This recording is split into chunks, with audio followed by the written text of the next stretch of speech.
अकारांत नपुंसक लिंगी नामाचे अनेक वचन कसे होईल?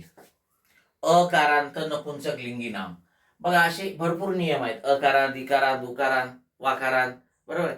मग हे लक्षात कसे ठेवायचे?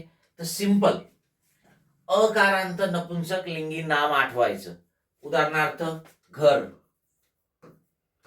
आणि याचं अनेक वचन आपल्याला ऑलरेडी माहिती असते. घरचं अनेक वचन काय होते? घरे.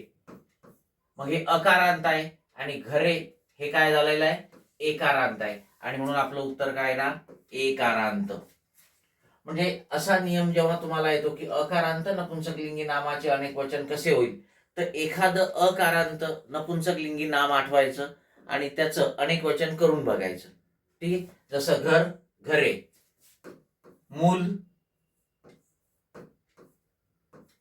अकारांत आहे, नपुंसकलिंगी आहे, मुले. रान अकारांत आहे, नपुंसकलिंगी आहे, राणे.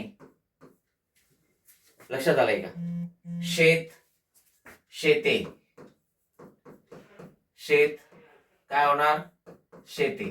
तर ही जी आहेत सर्व एकारांत आहेत. ओके. आणि म्हणून आपलं उत्तर काय येणार? 2 नंबरचा पर्याय, एकारांत. अकारांत नपुंसकलिंगी नामाचे अनेक वचन एकारांत होते. ओके. यस.